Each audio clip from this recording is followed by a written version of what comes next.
Hey guys, King of Charmanders here, and today I bring you a video on the top 5 feedback requests, September. Curse of the Wandering Flame Part 1. This video reviews the top 5 feedback requests for September. I will present the 5 feedback requests that I've seen the most across multiple platforms.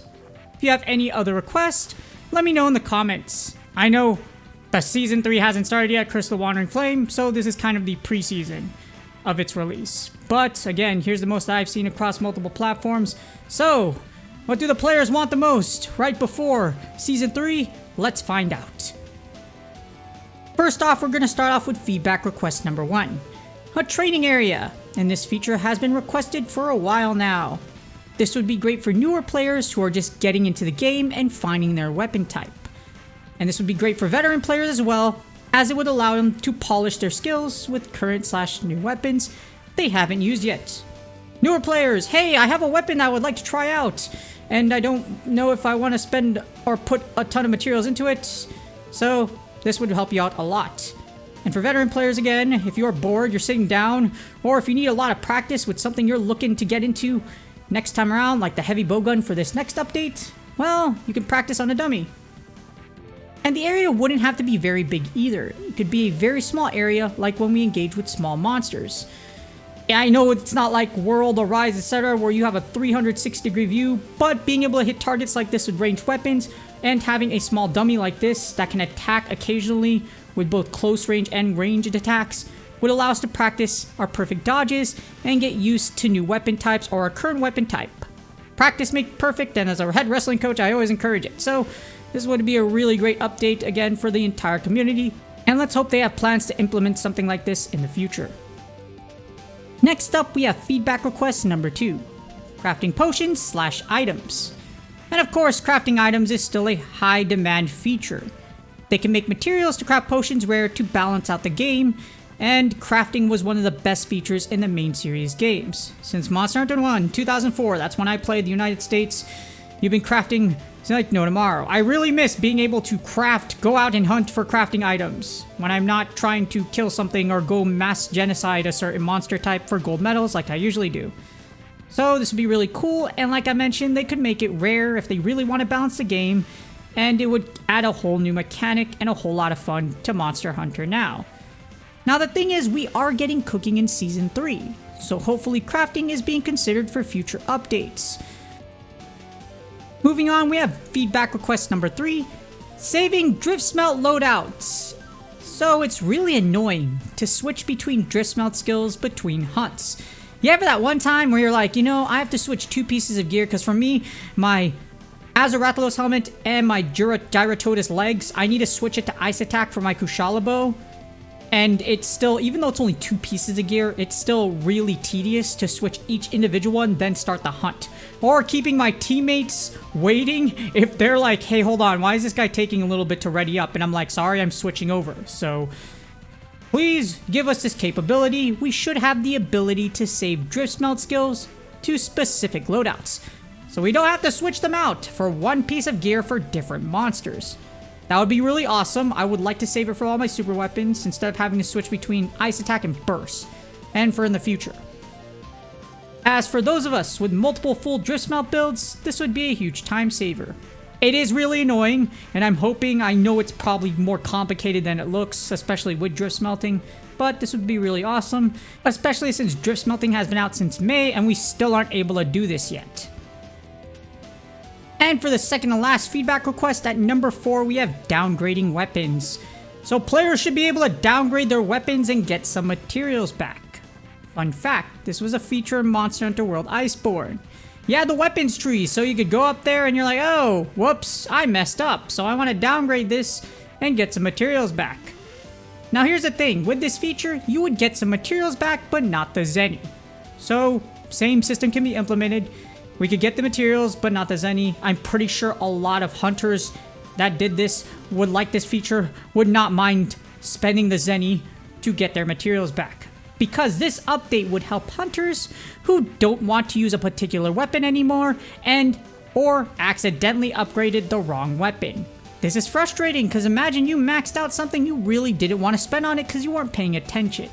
Now that, or there was a glitch and you're like, oh, I thought I was upgrading the right weapon, and lo and behold, you weren't. So, being able to get your materials back would be really awesome, especially those Wyvern gem shards.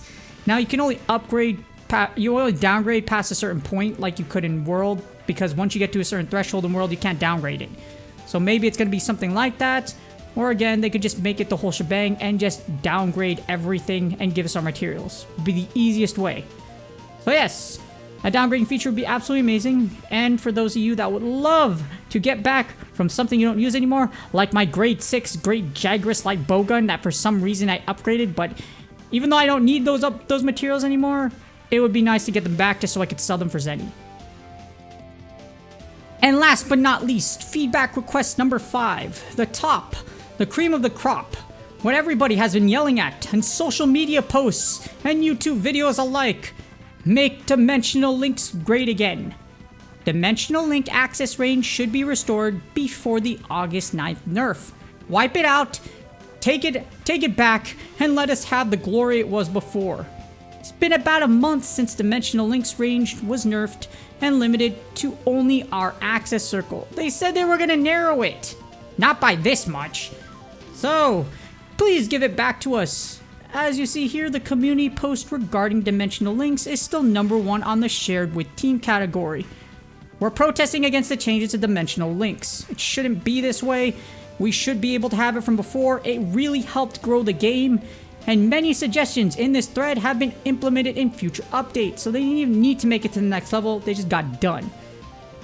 So if we're going to grow the game and you want more people to go outside, we need more players, and that's what dimensional links did.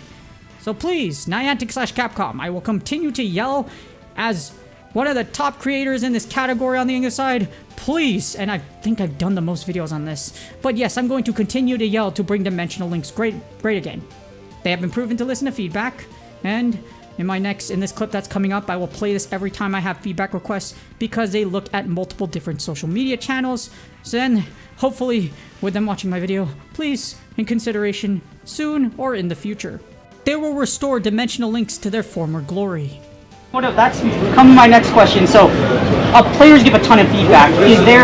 What are the best ways to get feedback from Monster Hunter now? I know you guys have a forum. I know you watch my channel, so that's great as well. Are there other venues, or what's the best way to do it for Monster Hunter? Yeah, we love hearing from players, and, we are on Reddit, we are on Discord, we are listening, we may be lurking, but we are absolutely trying to get as much feedback from players as possible, whether they're in, Hong Kong, Taipei, Tokyo, Seattle, Los Angeles. We want to make sure that we are taking all that into account, and that's why we've done so many improvements even outside of our major seasonal launches. So adding in rewards for group hunting. We want to encourage people to hunt together. That's something that we adding the global matchmaking for Huntathon points. We heard from a lot of players who maybe not are in a big populous area. They want to be able to take down Huntathons at the highest level, so that guaranteed matchmaking, that's there for them. Giving Zenny for discarding parts. We want to make sure that's something that feels rewarding and not just a so-so experience. So things like that, and for Season 2, the ability to send friend requests after multiplayer hunts. The friend quest itself, where you can now have a joint goal that you're working toward over many days to get some big rewards in game with your friends. That's a social feature that we wanted to put out there, and we're always listening and wanting to come up with new quality of life improvements and new features that improve the gameplay experience overall. In closing, I'm excited to see what Monster Hunter Now's dev team and staff has planned for Curse of the Wandering Flame. Just recently, we got wide view and campfire integration into Monster Hunter Now. Finally! I'm pretty sure there's a reason why it took a second, because, it takes a while to implement anything, but it is now implemented, and now you can find your communities doing meetups, and you can look all over the map and plan for your hunts instead of driving or running around like I have with a chicken with its head cut off, hoping that you find a cluster of Zinogre or Mizutsune. So we can bank on something like wide view and campfire communities to come out during this first year anniversary during Season 3. I was hoping for it to be a little better, but if you bring back dimensional links and make them great again, we'd be really happy about that, and the community would really appreciate it. But what would you like to see? Put your feedback requests in the comments, and please do me a huge favor. Like, subscribe, and comment for the YouTube algorithm. If you want feedback, you want something done, you have to continuously talk about it. Otherwise, it's not going to happen. And it's been proven that Niantic and Capcom are very receptive to our feedback. So, again, good luck on your grinds, good luck on your drops, and I will see y'all on the next video.